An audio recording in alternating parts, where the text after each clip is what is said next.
Go to Nerd Cave Retro on Facebook. And you're reviewing Curse of the Moon too, right? Yep. Okay. Awesome. Looks like the stream is already going strong. Be reviewing Curse of the Moon 2. Okay, why did my bitrate just drop to like 600? OBS likes to do that. I don't like right now. It's right around 3,000, and then all of a sudden it'll just drop to like 600. I'm like, why are you doing that? If you're hardlined, it shouldn't do that. Yeah, because my Wi-Fi is not even turned on right now.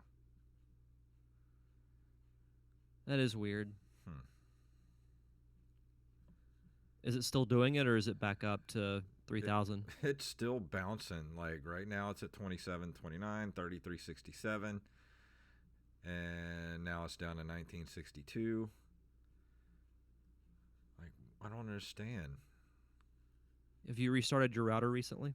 I didn't do it today.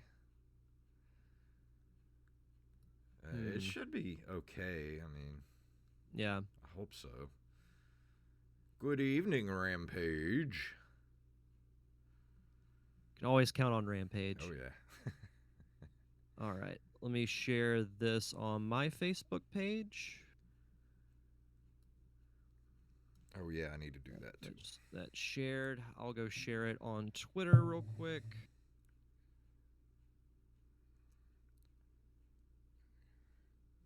Be logged in as Nerd Cave Retro.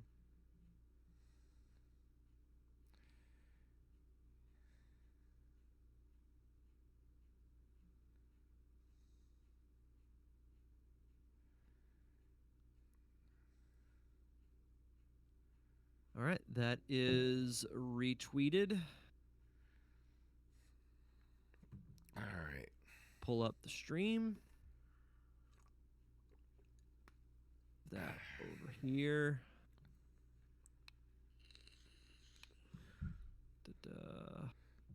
That movie Altars that I was in, that you put in the festival. That Amelia did. Just got picked up for a film festival today. Status changed. Sweet. That's awesome. Ooh, Staff Sergeant Sketch and Mixmaster has joined us. Yeah. Yep. Right. Close out Facebook because it's toxic. Oh yeah, I never noticed that. No, just figured that out today. Yeah, I was just looking at scrolling down on our Google Doc of all the games that we did. Like, when did we stop marking off the stuff that we did? Because I think this is probably way old by now. Yeah. I couldn't tell you. I'm gonna have to go in here and update it this weekend probably. Yeah, I'll need to do it on my end too. I will say, like, I'm excited to do my review next week because I've actually been playing Paper Mario quite a bit. Oh yeah. And I forgot about how fun it was. Yeah, I want to get that, but I'm not in any hurry to get it. So, well, I mean, the thing about the new one, because I watched some gameplay of it, I don't know if I'm gonna like it. Yeah. Because it doesn't play like the original Paper Mario or the sequel that came out for GameCube called The 1,000-Year Door. Because they did a Super Paper Mario, and then they did another one that I can't remember the title of it, where it was more like a platformer. Mm-hmm. But I like it as an RPG. That was the one that was out for the Wii, right? The platformer one. Yes. That's the only one I've played. Was that one? Yeah, it wasn't terrible, but I just didn't like it as much as I did the first two. So yeah. I'll still give the new one a shot, but after watching the gameplay of it, because they released like half an hour of gameplay of it not too long ago, and I was like, I don't know if I'm gonna like it. Yeah, Staff Sergeant Sketch. They took out most of the RPG elements, from what I understand. Yeah, Hmm. that is the case, Well, isn't that the unfortunately. point of Paper Mario is to kind of be an RPG? Yeah, Hmm. because the original Paper Mario is the spiritual successor to Mario RPG for the Super Nintendo. Yeah. Oops, sorry. I got like Like if I want 800. to play a Mario platformer, then I just go back and play one of the old ones, or New Super Mario Brothers. Like Paper Mario has that unique feel that should be suited for RPG. Yeah. Hmm. I got like 800 pins lying around here. I think the cats have been playing. Interesting. I don't really have any pins lying around. Have you been by my house? No. Well, I'm good to go if you are. Yep. All right. I just posted. Oh, something happened. Oh, I'll fix that after the show. It's Okay. no big deal. All right. Yeah, I've got all my tabs set, so Me I am all too. set when you are, sir. All right. Here we go in 3, 2, 1. Do you like the show and you want to help support us? Do you want us to stay ad-free? Do you want extra episodes every month? Of course you do. Then head over to patreon.com/nerdcaveretro. Become a Patreon supporter of this very show.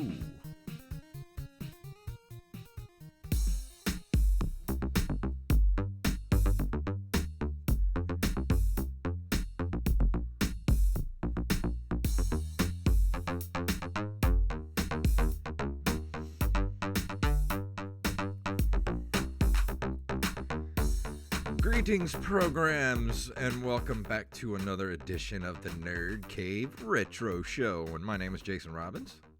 And my name is Derek Diamond. And it is the hot, sweaty summer edition of the Nerd Cave Retro because I think the sun is trying to kill us. Not like the volleyball scene from Top Gun. Yeah. I mean, kind of like that, but minus the abs. Yeah. Yeah, I have an ab. That's what I have. An ab. Well, Yeah. you're doing much better than I am. But no, it's summer's in full force here in the Southeast. I know we're not from the exact same area, but we both Might as well feel that unforgiving southeastern humidity. Yeah, Like it's in full force, man. I'm scared to see what my electric bill is going to be next month because my poor air conditioner has been running nonstop for like 2 straight weeks now. Well, it has to be otherwise. And I know you live in an apartment, so it's got to be even worse than what I deal with. Yeah, and it's a 2-bedroom townhouse too, so the top floor is always 20 degrees hotter. And plus, Yeah. I have these 2 giant sliding glass doors upstairs and downstairs because I have a patio outside the bedroom upstairs, and it faces the west. So from about 2 in the afternoon until the sun goes down over the horizon, it's just getting pelted with what's the word I'm looking for? Just disrespectful sunshine. Just killing my apartment. You're essentially baking. Yeah, pretty what much. you're doing. So right now I have, not only do I have the big long what do you call them, the blinds, I have blackout curtains and sheets up to try and keep out some of the heat. Yeah, it's nuts. I don't like it. I remember one time back when I lived in my first apartment, I had went to go visit my parents like one afternoon. I came back home. This is in the summer. My AC broke. And when I got back, it was over 90 degrees Ugh. in my apartment. So I called maintenance to have them come fix it.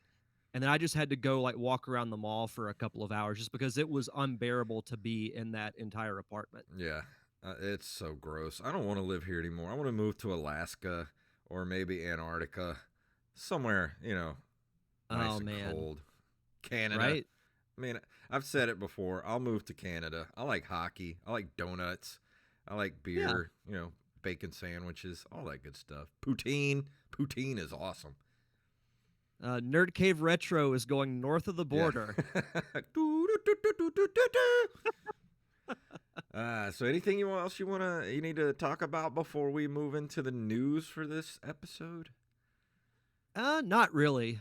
Nothing too out of the ordinary has happened this week, so it's been pretty uneventful. Yeah. I've got some things to talk about with my show, but I'll save that for the end. Yeah, I got some stuff that I want people to watch too. A YouTube video just dropped today featuring Yes. me and a friend of mine. So I'll save that for the end of the show. And also, before we go into the news, I do want to say if you haven't listened to the Double Dragon commentary yet, you can still listen to it. It's been made public on the Patreon page at patreon.com/nerdcaveretro. And go take a listen and decide whether or not you want to throw us a buck or two a month, or $3 or $5 if you're feeling froggy, and help keep us over that $50 limit. And you get to listen to those at least once a month. And if you like to just torture us with bad movies, that's another way to do it. I mean, you can torture us once a month for like $1. How often can you torture people with an hour and a half of awful movies once a month for $1? Exactly. I'll have to check the poll. I'll do that before we wrap up the show. But I did post a poll on Patreon for them to vote on what our next commentary will be. Last I saw, Street Fighter was in the lead. Whew, that's a bad But one. I mean, it's not. I don't think it's as bad as Double Dragon. But no, it's not. It's probably at least watchable. From what I remember, I think Street Fighter will be the fun type of bad. Yeah. Double Dragon was not the fun type of bad. Rampage says Masters of the Universe. Dude, I would watch Masters of the Universe 100 times in a row before I ever watch Double Dragon again. Should have thrown that in the poll. Yeah. Watch Dolph Lundgren at his 80s greatest. I'll throw that on the next one. Awesome. Well, let's go ahead and move into the news, shall we? Let's do it.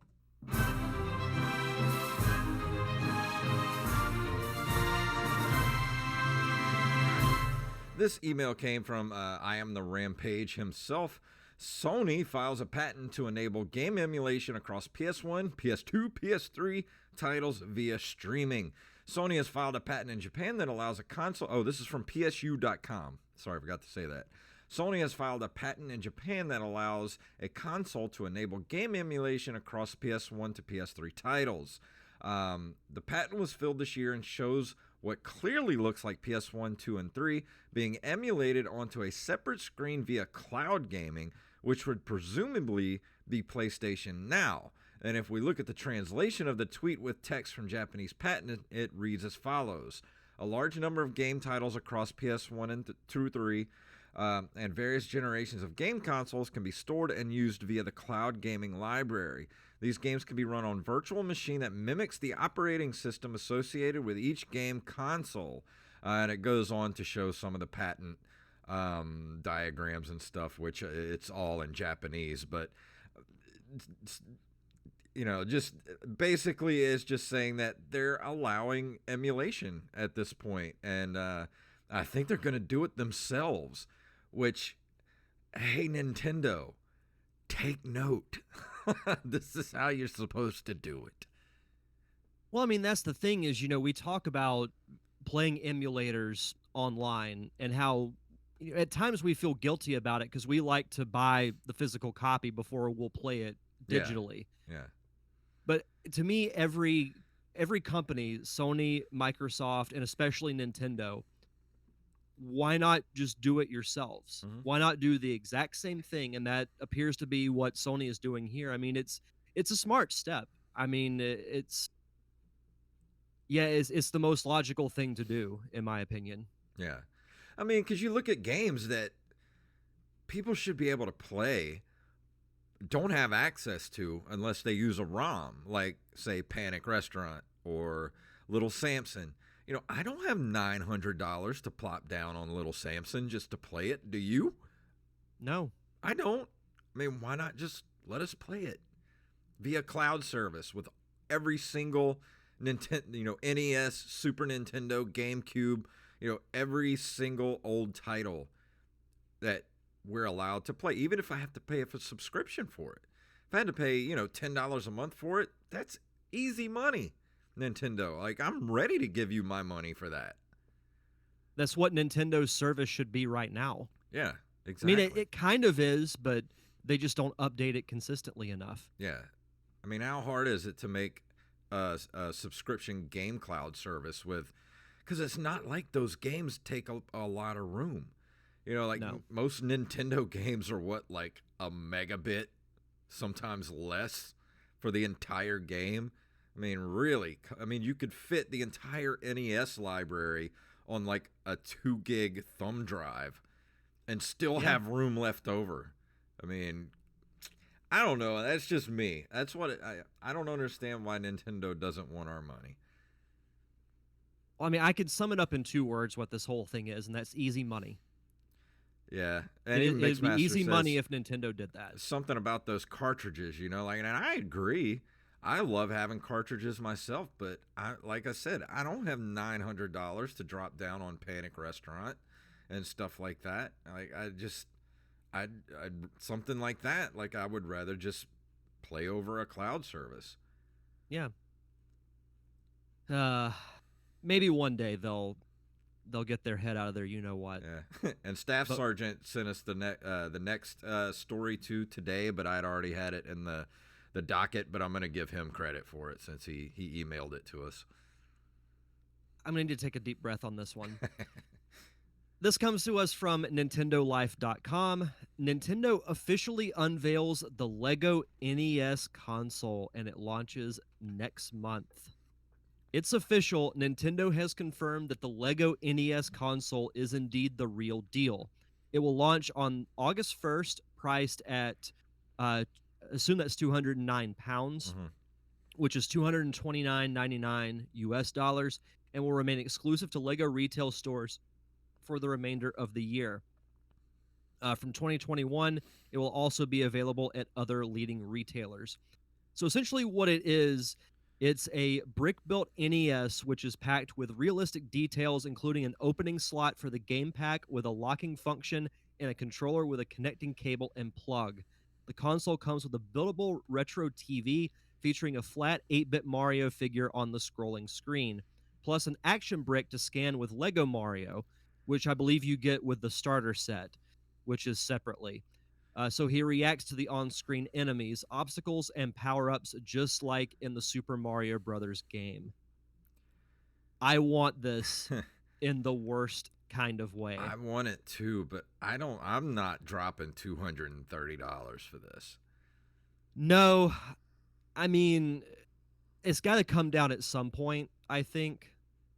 But man, the video of it looks so freaking cool. Mm-hmm.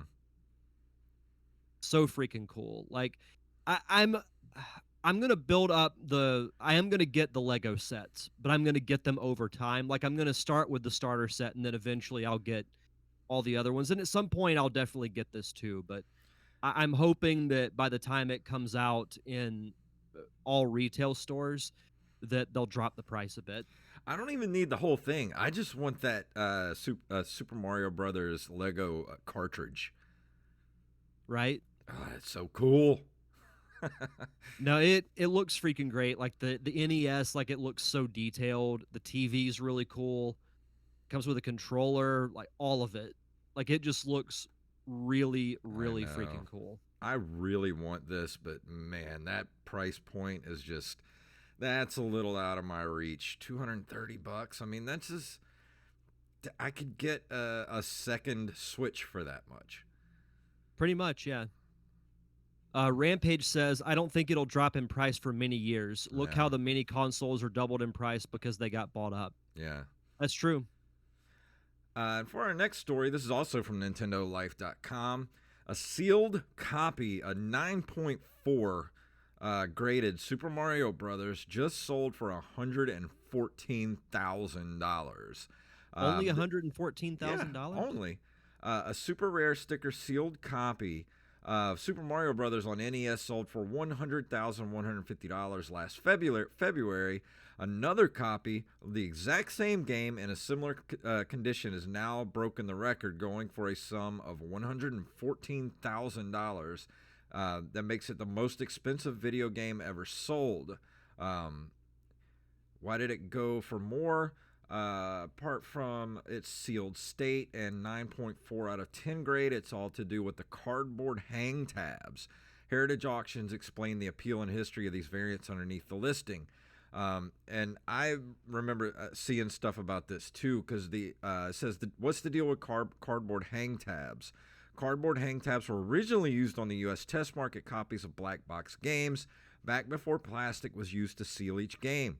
As Nintendo began to further establish their company in the US, their packaging was updated almost continuously. Strangely, the addition of the plastic wrap came before the box cutting die was altered to remove the cardboard hang tab. This rendered the functionality of the cardboard hang tab completely useless since it was under a plastic seal. And there are four sub-variants of the plastic sealed cardboard hang tab box. This particular copy of Super Mario Bros. Being the 3-code variant that were produced within the span of 1 year. Each sub-variant of the cardboard hang tab black box produced within that time frame had a production period of just a few months, a drop in the bucket compared to the title's overall production run. In short, a cardboard hang tab copy of an early Nintendo Entertainment System game brings a certain air of vintage unrivaled by its successors. It's always interesting how little details like that, when it comes to grading things like video games or comic books, how little details like that can just make all the difference when it comes to how much they go for. Oh yeah. It's crazy because I look back on some of the old black box games I have, the complete in box, and they have that cardboard hang tab that pulls out of the cardboard itself that it hangs on, and then they stopped doing that after a while, and it was just a box, like smooth back on it. I never noticed that until this stuff started to pop up. I feel like I sound like a bit of a broken record when I say this, but it's not that I would love to have, the money to buy this. I would love to be able to have the money to say I could buy it if I wanted to. Yeah. Like I just feel like, yeah, I could throw down 114 grand on Yeah. a 9.4 graded video game. Yeah, Like if no. I wanted to, like, just be able to say, yeah, I could do that if I wanted. And for something to be in this condition, I've listened to a couple other podcasts talking about it. These have to be from sealed boxes that were never opened, like that were just like found in like a warehouse somewhere, because there's no Mhm. way it would be in that condition after 35 years without being like inside of another like still sealed box straight from the factory. Oh yeah. And Sergeant Sketch, yeah, he said he didn't even know that Super Mario Brothers was purchasable as a standalone. Like, yeah, it was purchasable because back then they had the action set, which came with Super Mario Brothers and Duck Hunt, and then they had just the control deck that you could buy that didn't come with a game. That's why they sold Super Mario Brothers separately. I have a copy of Super Mario Brothers and Duck Hunt, both separate, on two separate carts, and I also have like 2 or 3 copies of the Super Mario Brothers with Duck Hunt on the same cart. They're pretty much a dime a dozen. I mean, they're very easy to find, but something in this condition that looks like it could go hang on the, like fresh out of a factory box, like that's pretty rare. Yeah. Well, speaking of rare, our last story comes Nice to us from segue. Nice, yeah. This comes to us from GameSpot.com. Nintendo Switch Pro Controller back at Amazon with rare discount. The Nintendo Switch has been difficult to find for months now, but even if you already have one, you might be aware that accessories, namely first party controllers, have also been in short supply. Joy-Cons and the great Nintendo Switch Pro Controller go in and out of stock almost as much as the console itself. If you've been looking for a Pro Controller to use while your Switch is docked, you can snag one for a discounted price at Amazon and Walmart right now. Both retailers have the Nintendo Switch Pro Controller available for $59, down from $70. The Pro Controller is our favorite first-party Nintendo Switch controller and is the best traditional gamepad you can Mm. buy for the Nintendo Switch. It features stellar ergonomics, great buttons and triggers, HD rumble, NFC support for Amiibo, and a gyro sensor for motion controls. The controller charges through USB-C and runs for approximately 40 hours on a full charge. So me personally, if I'm playing my Switch, I normally just have the Joy-Cons attached to the side Hmm. and just play it, in handheld style.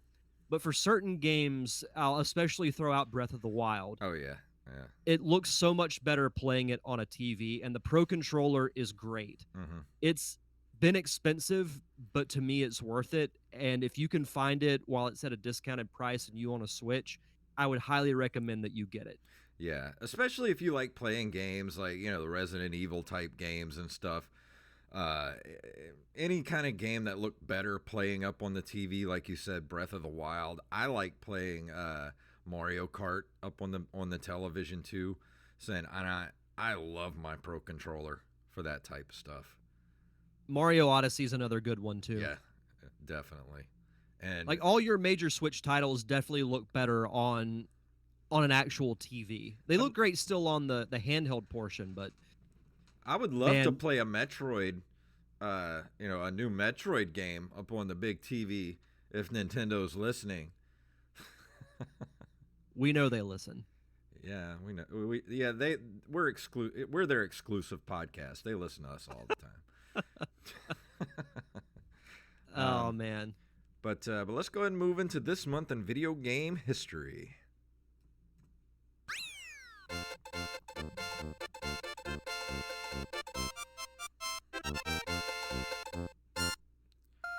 In July of 1982, Timex Sinclair releases a modified ZX81 in the U.S. as the TS1000. It's the first sub-$100 home computer. Anything sub $100 is almost unthinkable. That's not even like a full computer. It looks like a speak and spell or something. Almost like it'd be related to Mr. Spell from Toy Story. Yeah, exactly. Maybe that's why it's sub $100. Yep. On July 15th, 1983, Nintendo releases the Family Computer, aka the Famicom console in Japan. Shortly after its release, complaints begin to surface about rampant system instability, prompting Nintendo to issue a product recall and to re-release the machine with a new motherboard.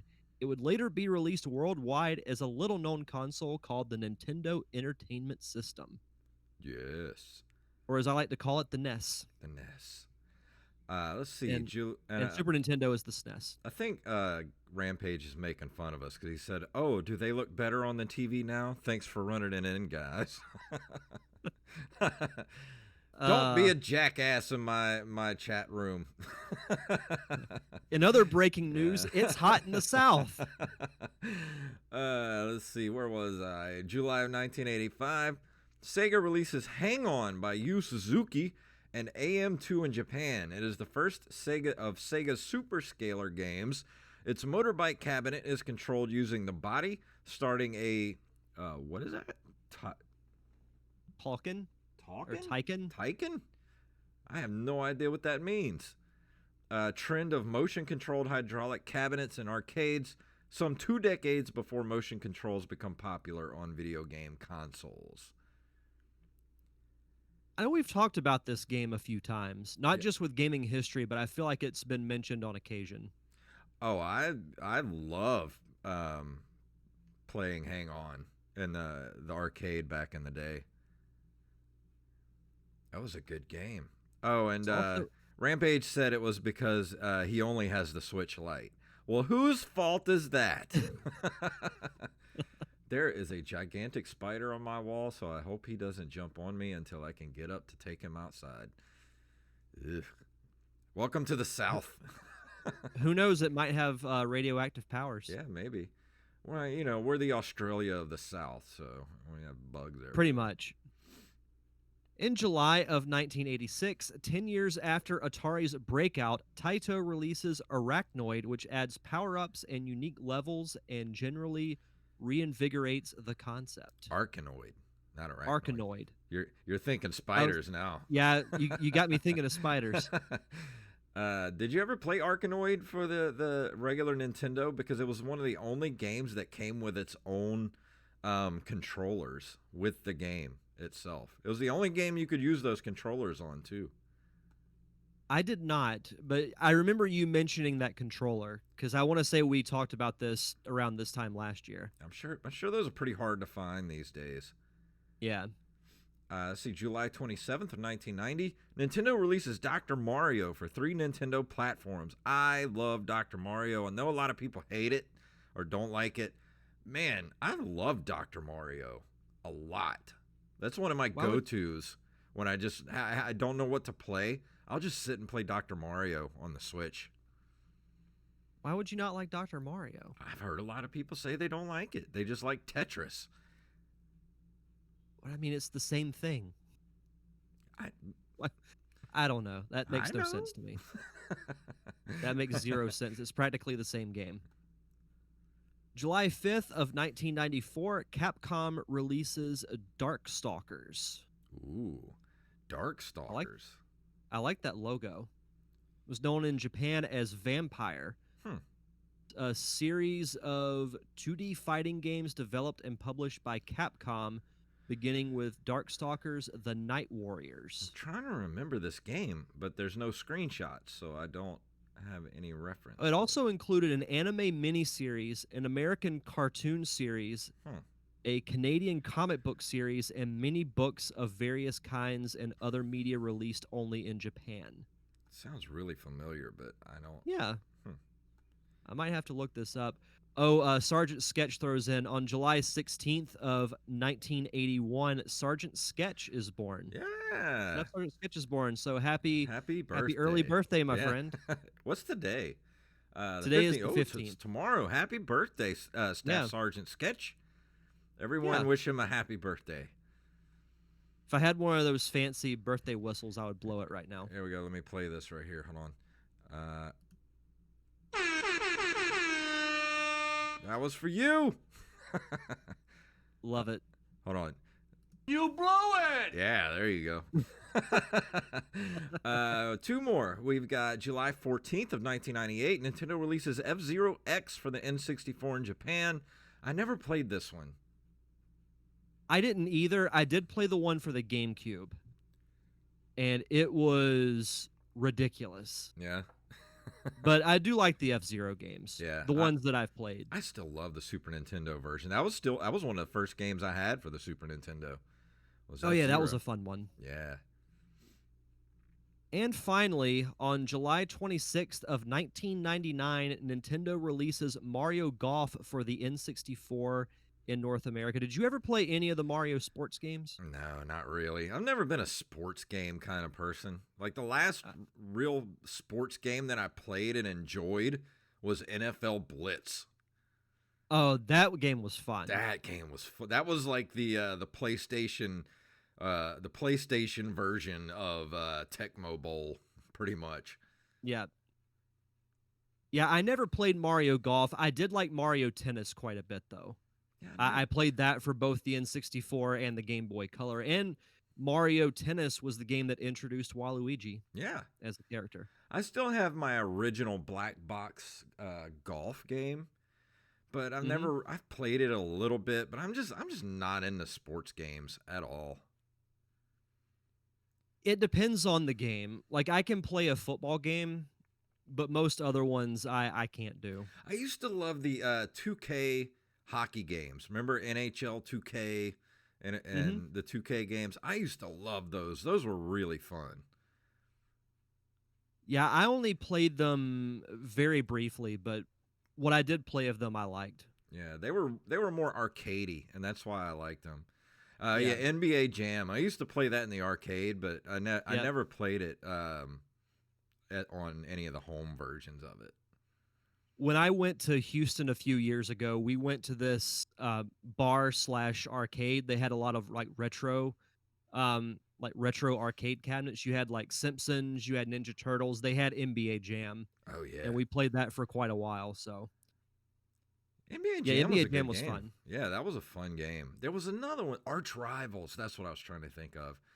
There was another one that was sort of like the precursor to NBA Jam. There was one called Arch Rivals.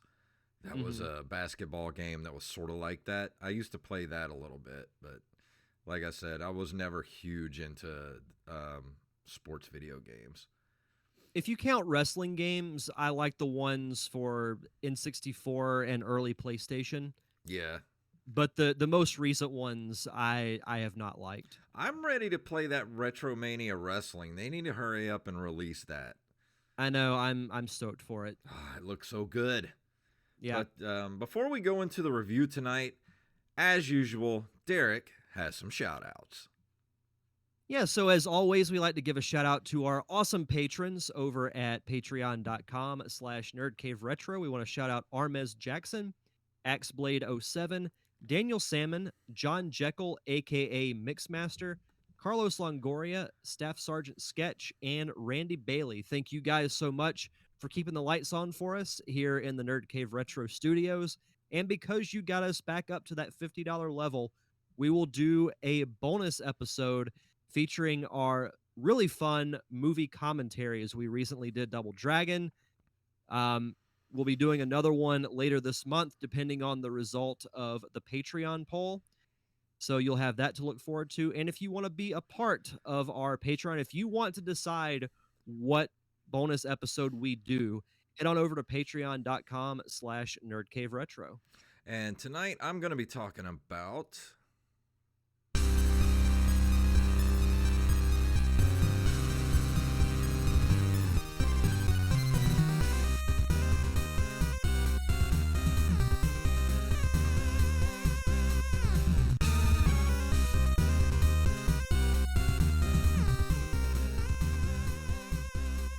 Curse of the Moon 2. Bloodstained Curse of the Moon 2 brings classic 2D action and a dark 8-bit aesthetic together with modern playability. The multiple scenario structure of the previous title returns with an epic new story supervised by IGA Koji Igarashi himself. Players take control of Zangetsu, a swordsman from the Far East who bears a deep grudge against demonkind and the alchemists who summon them. Zangetsu must battle his way to the demonic stronghold, but he doesn't have to do it alone. He can ally himself with a brand new cast of characters that meets along the way and add them to the playable roster. I had to actually go back and listen to what I had to say about the first game, and I gave it a 10, a solid 10. And I remember how much I enjoyed that game. I remember I beat it in like 3 hours and then immediately turned around and played through it again, because the way the game ends is spoilers. The main character, Zangetsu, you basically have to, you get these 3 characters along the way, and each character has their own different kind of ability. And it's kind of based more on, the first game is based more on the kind of the Castlevania 3 sort of scenario. And your extra characters are, I don't remember their names right now, but I remember there was a female with horns that you could get, and she had a whip and she could slide, and she was more of the kind of traditional, Simon or Belmont character. And you had your wizard who had really strong attacks, but he had a really small life bar. And then of course you had your he wasn't Alucard, but he was basically Alucard. and Gabel, I think his name was. Basically, he was a vampire, or half vampire, and he could turn into a bat. That was his secondary power. And I loved that first game. I went through, and Zangetsu, you have to go and rescue him through the second scenario of the game. And it pretty much just... It's almost like I said then, it's almost like Ghosts and Goblins, where you get through the end of the game and then it's like, no, you're not finished yet. You have to go through again a second time. And I was okay with that because the game was great. I loved the first game. Can't recommend it enough. I had no idea they were even coming out with a part 2, and it just dropped out of nowhere this last weekend. And of course I had to drop $15 on it because I was saving my $20 in Nintendo gift cards, waiting for something that I just absolutely had to have. And this was it. I absolutely had to have it. And Started playing it, and it's pretty much more of the same. It's the same gameplay, same kind of storyline where you go through, you pick up your extra characters that help you along the way. It's a lot of platforming. It's very Castlevania inspired, but I didn't enjoy this one as much as I enjoyed the first one. And I think a lot of it had to do with I didn't enjoy playing the secondary characters as much as I did in the first game. Because some of your secondary characters, and I'm trying to remember everybody's name. Let's see, what characters? Let's see here. Let me pull that up. Dominique, that's her name. She is your first secondary character that you pick up, and she is sort of like your healer, and she's got a pole arm, and she has healing secondary healing abilities. And but the bad thing is I never really liked using her for anything. She's pretty much useless except for being able to heal up your other characters. She has a really small life bar. She's kind of squishy. Then of course you have Robert, who is your ranged character this time. He's a human, but he has a shotgun, and he's really good to use for, like I said, ranged attacks, because you're going to be doing that a lot in this game. But the bad thing is he's got a tiny life bar too.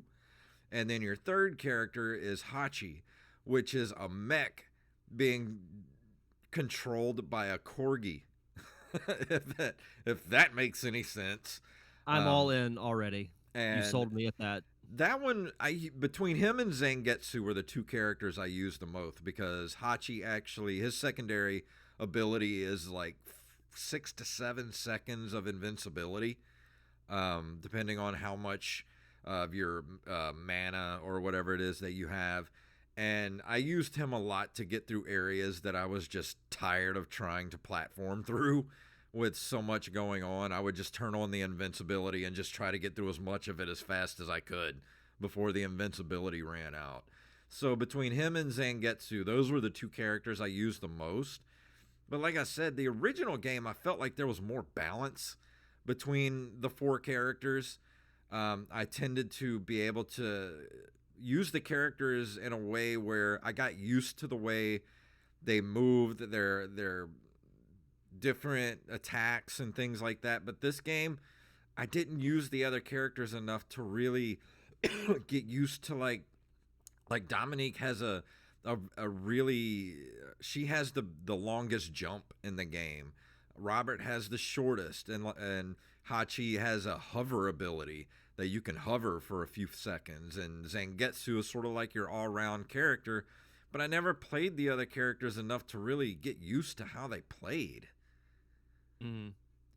So it's like I said, it's more of the same. And if you like the first game, you're gonna like this one.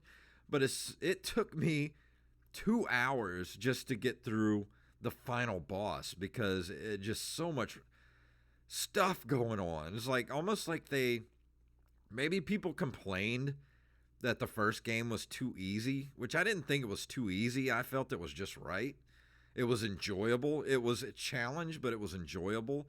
This one was a little more aggravating with some of the platforming that you had to do, and the final boss was like a three phase boss fight, and it took me 2 hours just to get through that final boss. And by the time I was done, with the first game, soon as I was done, I was ready to go through it again immediately.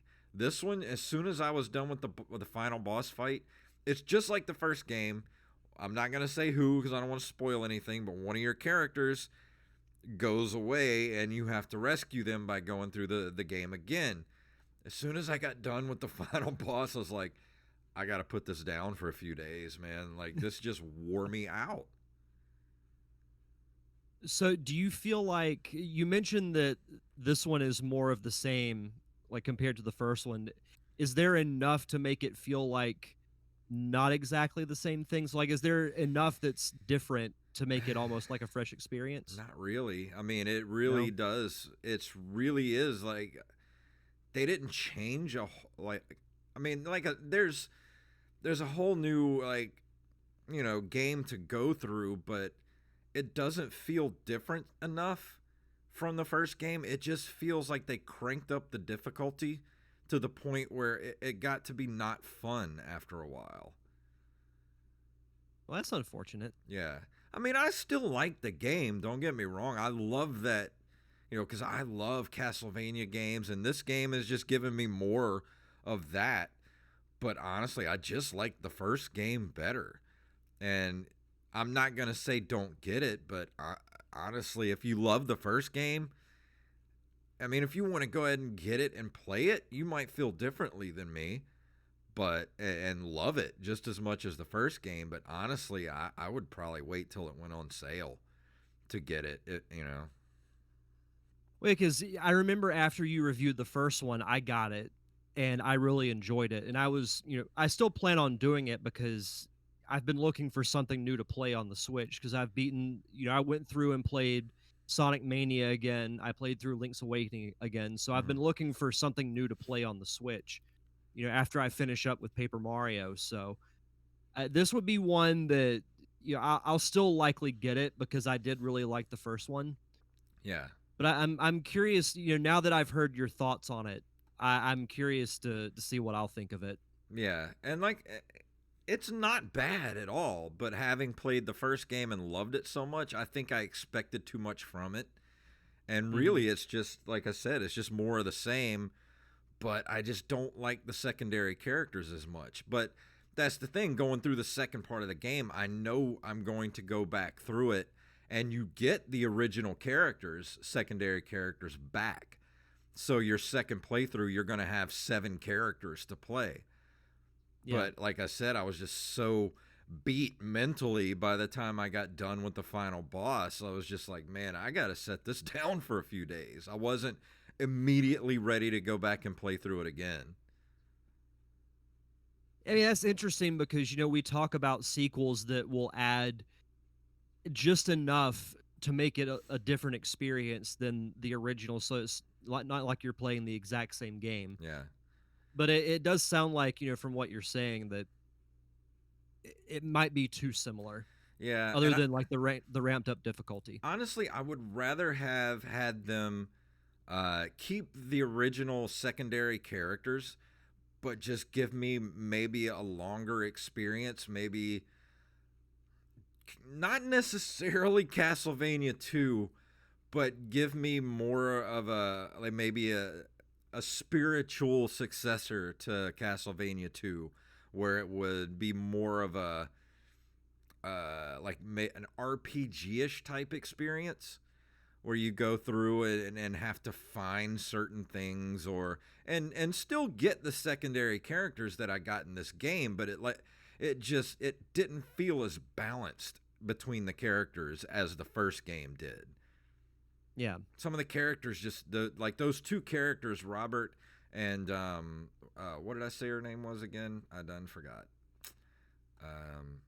Dominique. I can't remember either. Yeah, Dominique. Yeah. They're just way too squishy. Like, you need to have, another. I wouldn't mind it if Robert wasn't so squishy, because he's a ranged character. They're supposed to be squishy, but Dominique is, a warrior type of character, but a healer. But like I said, she didn't really have that great attacks, and she was very squishy. So I barely used her for anything, and her jump was way too wonky. I hated using her for the platforming, because it was so hard to control where she was going to go. It was almost like Luigi in Super Mario Brothers 2, where it was like you couldn't really control where he was going. He just had this really big super jump, but it was just like, whoa, trying to land on stuff, and it was just like way too, butt puckering for my taste during the platforming areas. It's funny you say that, because there's been a Mario Brothers 2 chat going on in the Twitch I see chat. that. I love hilarious. Super Mario Brothers 2, though. I feel like Super Mario Brothers 2 is one of the most underrated Nintendo games of all time. I would agree. Yeah. I would absolutely agree. I mean, that was one of our first shows we did, I think, where we Yeah. actually defended that game. He said Luigi sucked. He didn't suck. He- He was great for getting over some stuff, but yeah, Yeah. he wasn't great to use in that game. If I had to rank my 4 characters, he would probably be last Yeah. on my list. I liked using Toad for everything myself. 'Cause he was so Toad- fast. I always used Princess Toadstool just because of the floating ability. Yeah, I used her on the level, the ice levels. Yeah. Yeah, just use her and just float over everything. Yeah. Yeah, like I said, I don't have much to say, much more to say about Bloodstained Curse of the Moon 2. If you like the first game, you're going to like this one, but if you're like me, you're not going to like it as much as the first one. But I do recommend it because it is, that Castlevania feel, and it's more of the same. But if you've never played the first game, I highly recommend playing the first game first, because that was a surprise hit, and I don't think they expected it to do as well as it did, and that's why we got a sequel to it, because people played it and was just like, man, this is, hey, Konami, take note, this is what we've been wanting. And I wish, honestly, that Konami would just go to this company and say, hey, you guys make these Curse of the Moon games. How about this? Just make those games, call it Castlevania, and we'll publish it for you. And I'd be like, I'm okay with that. Yeah. I'd be totally down with that. No, So, absolutely. I won't give it a 10 like I did the first game. I still feel like the first game is definitely a perfect 10. This one, I'm not going to be so nice to. I'm going to give it a 7.5. Like, it's a good... That's still not bad, though. Yeah, it's a good C+ kind of game. Yeah. I'd much rather see them... I really do hope this one does well and we get a third one. But with the third one, I want to see something a little bit different with it. And not so hard, man. I played it on casual and still got my ass handed to me in this game. I wanted to just have a nice experience going through the game like I did with the first one. And then, once I play through it, I can go back and play it on a higher difficulty. Because after you defeat it, then you open up Nightmare difficulty. And I'm okay with that. I want to start out easy. I want to see the whole game and then go back through it on the higher difficulties. Don't start me out with, oh, you want to play casual, do you? And then start it out like Nightmare mode in casual. I don't want that. I want to actually feel, powerful by the time I get to the end of these games. And this one, I didn't feel powerful like by the end of the game. I felt really weak and hated some of the characters I was using. And most of the time during that last boss battle, I just wished I had the original characters with me. It's like, man, they would have wiped the floor with this guy. Yeah. So like I said, 7.5, it's good. I mean, I do recommend it, but get the first one if you haven't played it. No, the first one's a great game. Yeah. I can't recommend it enough. Mixmaster asked us in the chat, have we reviewed any of the original 3 Mario games? We reviewed 2. Mario Brothers 3 was part of the debate we did about which game is better, Mario 3 or Mario World. But we technically haven't reviewed the original Mario game yet. We did the panel at Pensacon about the Mario franchise, but as far as like a full-on review, we've actually never reviewed the original.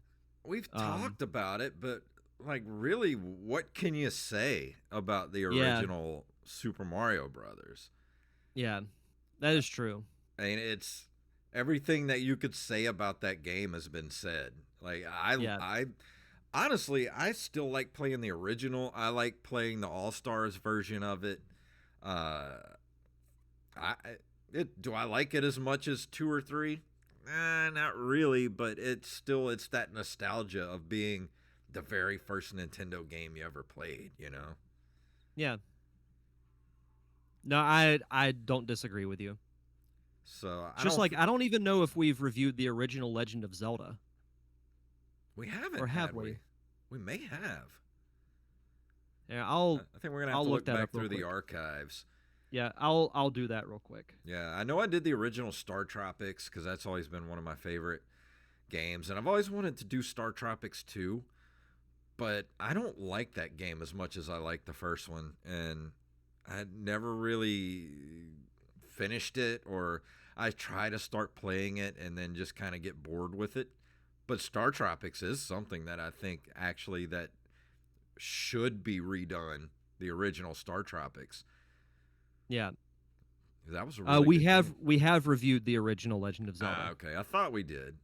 It was episode 76, aired March 19th, 2018.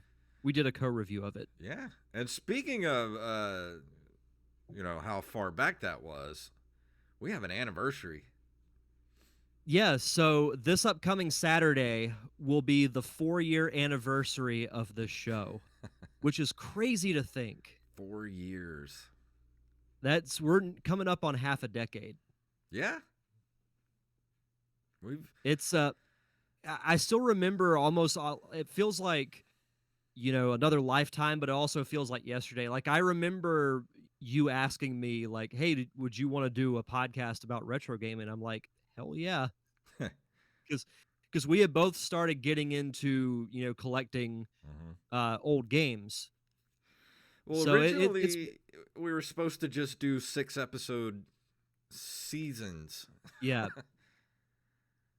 But we had so much fun doing it. We were like, we just want to do this every week. Yeah. And thankfully we have, because, I know we were talking about this a couple of days ago, but, this is something that I look forward to doing every single week. Yeah, me too.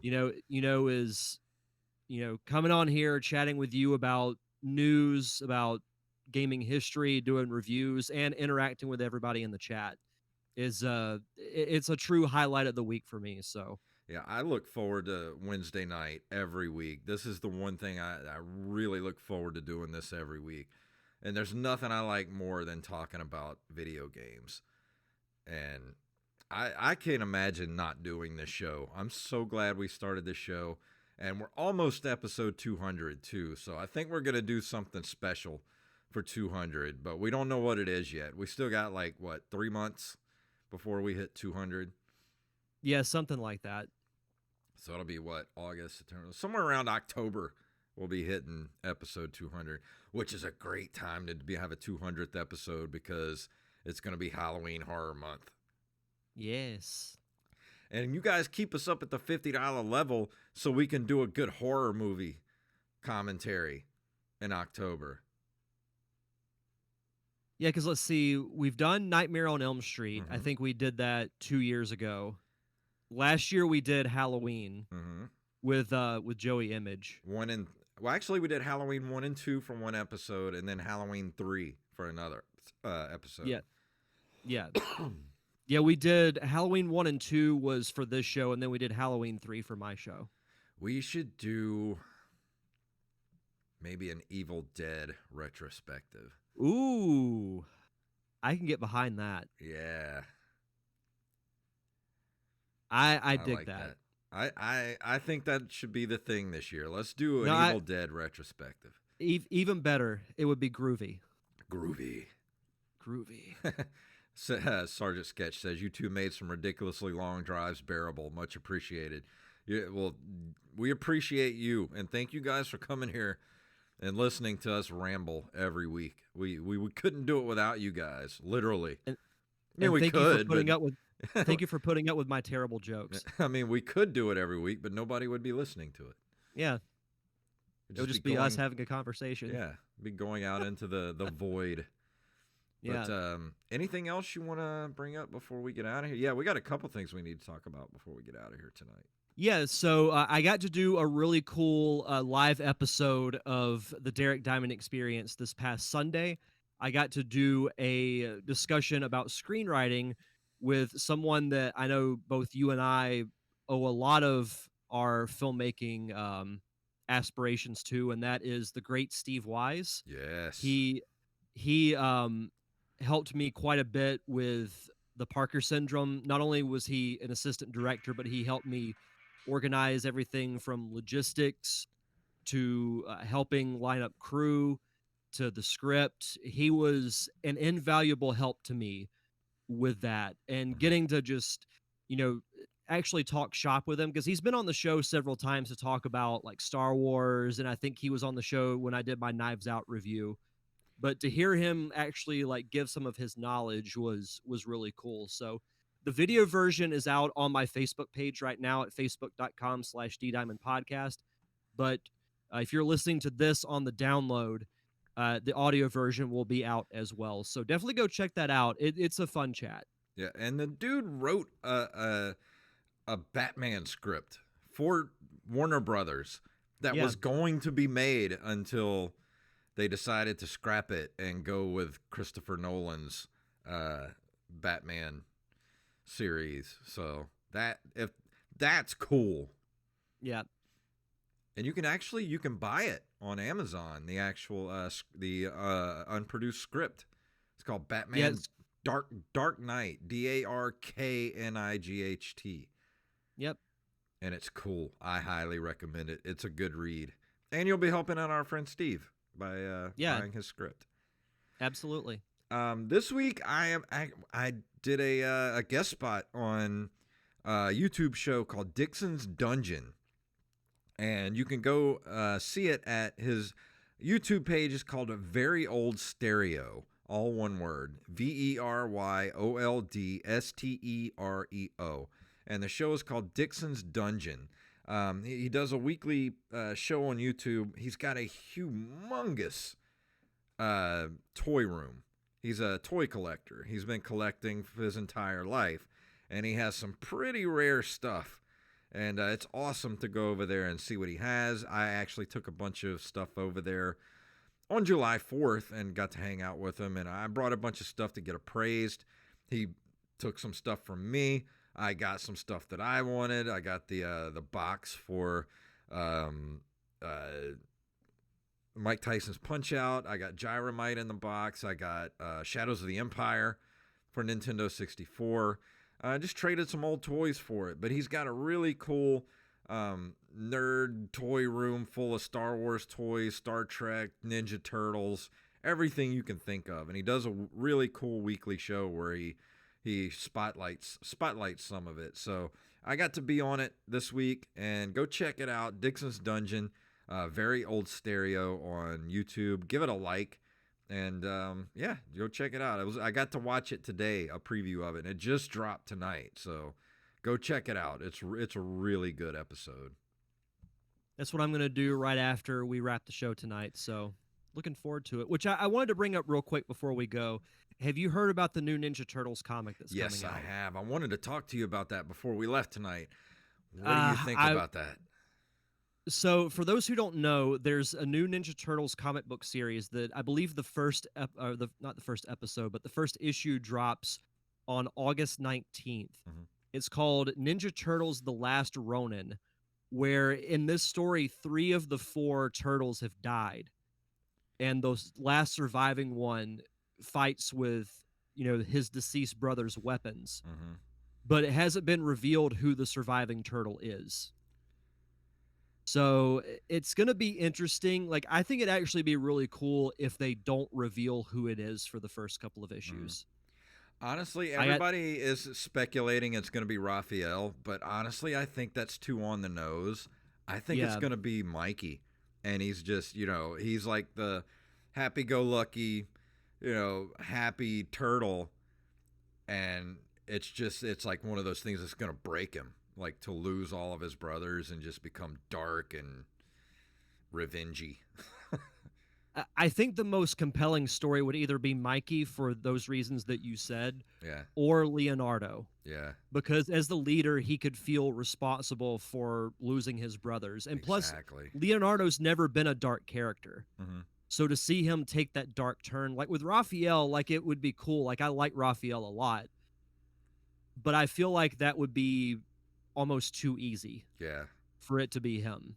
Like just to see Leonardo like snap would be really cool. Or Michelangelo, just because we know Mikey as being the the happy-go-lucky, never take anything serious turtle. Yeah.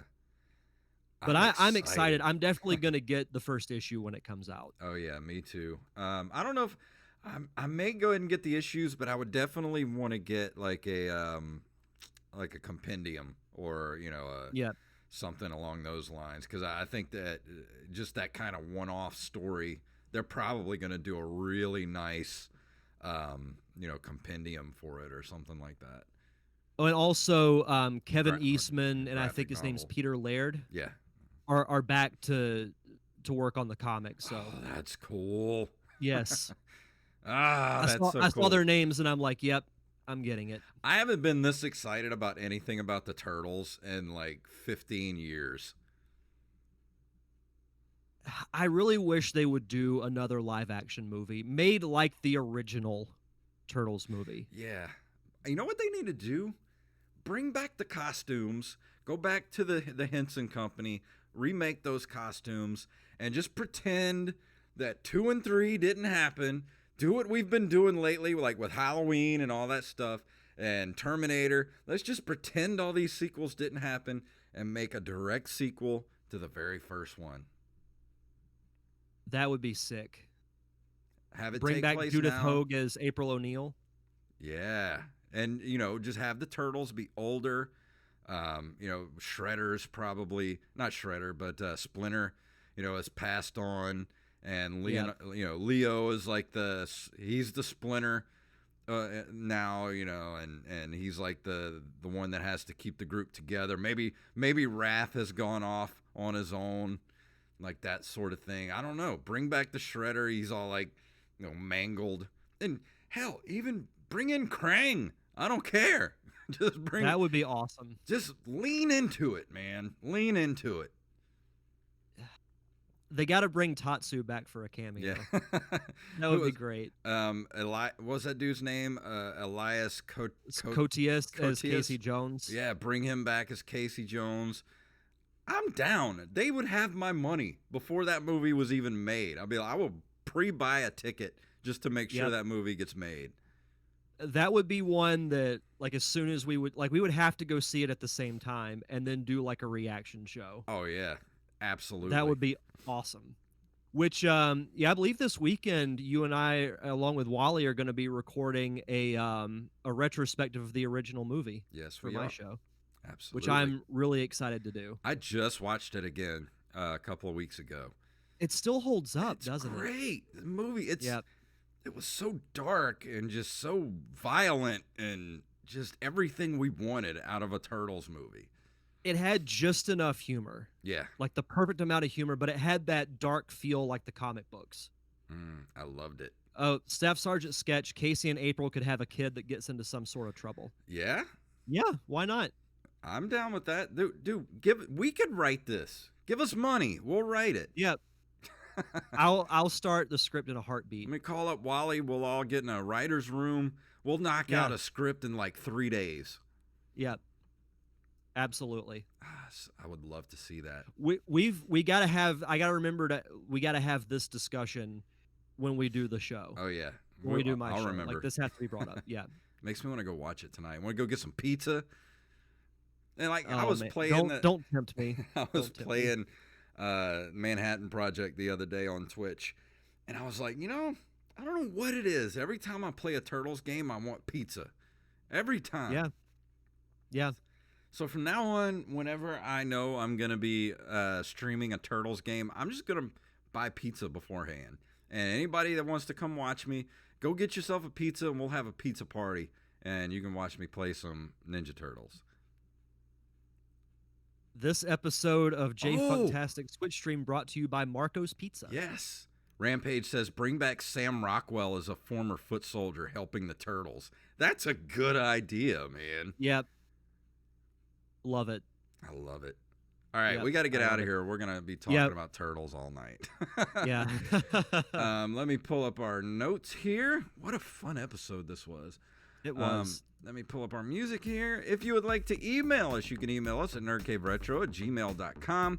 We're at nerdcaveretro.com. We're on Instagram and Twitter at nerdcaveretro, and individually at JayFunktastic and at Derek_Diamond. We're on Facebook at facebook.com/nerdcaveretro. And of course, we are on Patreon at patreon.com/nerdcaveretro, where you can go listen to that last episode that we did of a commentary of Double Dragon.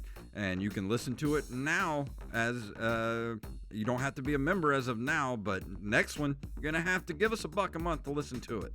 So if you can't do that, can't give us $1 a month, I understand. Times are hard.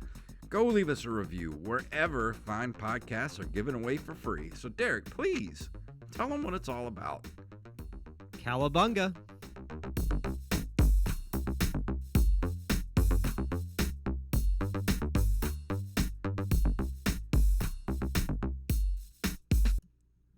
Master Blaster runs Bartertown.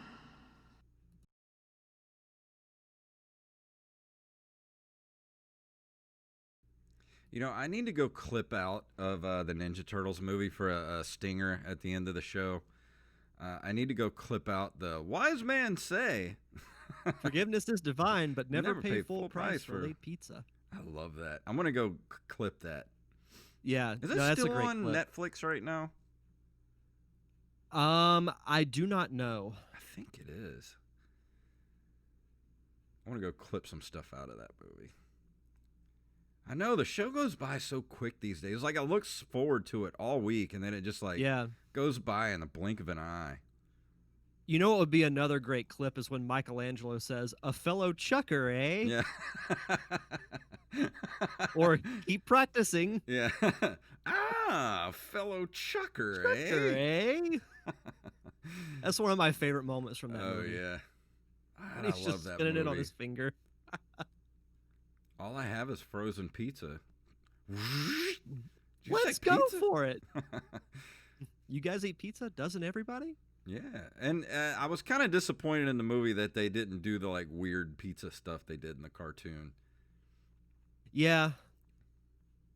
And Yeah, don't it's you true. think why did they get a pizza that wasn't cut? Did they specifically ask Domino's not to slice their pizza? I like to think so that way Leonardo can do it himself. Yeah, and you know if you put a pizza box sideways like that to go down in the sewer, the pizza's going to like all mash to one side. Oh, yeah. Logic doesn't matter in the Ninja Turtles universe. Yeah, I guess not. I mean, they are giant turtles with a giant rat as their master, so. I can't wait for that comic book. I know, it's going to be so cool. Yeah. Like you said, I haven't been excited for anything Ninja Turtles related, like new stuff, in a long time. And I didn't know that Kevin Eastman and Peter Laird had made up like that to actually do something like that. Yeah, I saw both their names on the comic, so. Yeah, that Mike, who was showing me all of his Ninja Turtle stuff, he actually has some Ninja Turtles stuff that was signed by Kevin Eastman because he met him at the New Orleans Comic Con. Man. That's awesome. Like, that's cool. I sold him all of my Ninja Turtles cards too. You remember the old trading cards you could get for the movies? Like I had to add some trading cards from the original movie that I sold to him. Yeah. And I was like, I'd like to keep them, but I don't do anything with them. They're just like sitting in that chest over there, like doing nothing. Well, and that's something I want to talk about with you and Wally is that, like, I remember vividly going to the theaters to see the movie, but I don't remember any of the marketing around it. So I was going to, like, see if you guys remembered any of it, and if so, if you could talk about it. Because I remember you guys mentioning to me, like, just in conversation, like, the marketing for the Batman movie was huge when it came out, like the original Tim Burton one. So I wonder if, for the Turtles, if it was the same.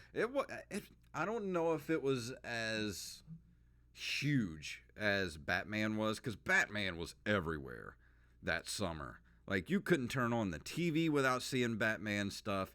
You couldn't go anywhere without seeing Batman merchandise, stuff like that. But I do remember the Ninja Turtles movie before it came out. Like, I would clip everything I could find, like out of the newspapers, They would have like, come meet the Ninja Turtles at such and like Toys R Us, and I would keep all that stuff. I still have it somewhere, all that stuff that I kept, and I might dig it out before Sunday if I can find it. Yeah. But just That'd be great. advertisements, you look in the newspaper or like in the Sunday, you'd get like the sale papers and stuff. You'd get like Toys R Us papers, and it would be like I remember the first glimpse I had of because I remember when they did like the teasers and all that stuff. They didn't show the turtles. You would just get like glimpses of them. You didn't really know what they were gonna look like. And then I remember seeing an advertisement, I think in like a Toys R Us ad or Kmart or something like that. They had a full display of the Turtles and April O'Neil, for a picture from the movie, and then there was like the toys like around them. And I remember that was the first time I saw like a full-on glimpse of what the Turtles were gonna look like, and I was like, "Oh, this movie's gonna be awesome!" Yeah, that's awesome. I remember begging my parents to take me to the theater to see it. I think I saw it twice in the theater. I think my dad liked it enough; he took me back to see it a second time. Yeah, my mom and my aunt took me. I remember like the theater that we saw it in. Like it doesn't exist anymore. Yeah, but same here. It was the first movie that I remember seeing in the theater. Yeah. And I remember loving it. Well, my dad, even though it was darker than the cartoon, like I still loved it. My dad was really into martial arts and stuff my whole life. Like he took Taekwondo when I was a kid, and then we both took Shotokan when I was a teenager and stuff. So he was always into like, martial arts movies and stuff. And I think he saw it and he was impressed by it and really liked it. So he's like, "Yeah, I'll take you to go see it again." So I got to go see it twice in the theater. And then I got it for on VHS for Christmas that year too. Yep.